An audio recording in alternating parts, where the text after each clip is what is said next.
This is Brian Rogers for BBK Performance to show you how to install a clutch quadrant, a clutch cable, and a firewall adjuster on a 1979 to 2004 Mustang.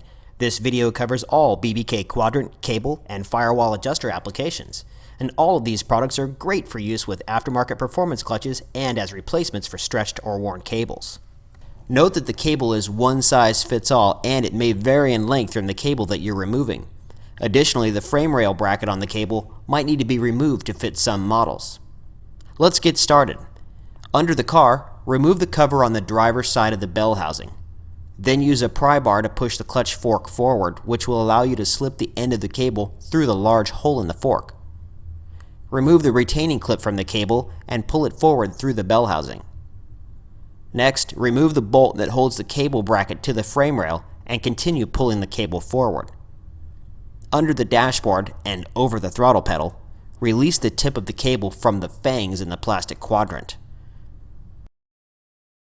Under the hood, unbolt the head of the cable from the firewall and remove the cable from the car completely. If you're not installing a BBK firewall adjuster, simply place the head of the new BBK cable against the firewall and secure it using the original hardware. If you're installing a firewall adjuster, begin by threading the two portions together as shown. Then bolt the assembly to the firewall using the original hardware. Remove the retaining clip from the head of the cable and slide the removable section off. Now place the prepared cable head into the firewall adjuster. After securing the head to the firewall or inserting it into the adjuster, route the rest of the cable down and under the car. Back under the dashboard, remove the clip from the end of the quadrant shaft. Then pry the quadrant and its spring off of the shaft. Next, remove the pawl gear by first removing the clip from its shaft. The trick to removing this gear is to flip the end of the spring over the arm first, then releasing the spring completely from the gear before trying to remove the gear from the shaft. Now place the quadrant over both of the shafts and put the original clip back into the quadrant shaft. Lay the tip of the cable into the groove in the top of the quadrant and slide it under the fangs.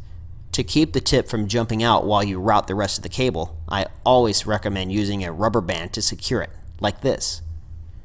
Under the car again, route the end of the cable through the bell housing and into the clutch fork.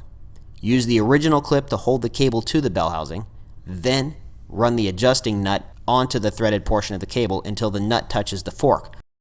The next step is to adjust the cable. To do this, you'll need to start the car and put it into first gear.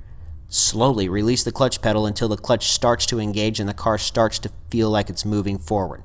This should happen about 3 inches off of the floor as you release the pedal.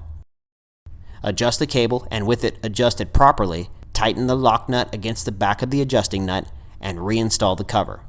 And if you've installed the firewall adjuster, you can use it to easily fine-tune where the clutch engages from this point forward.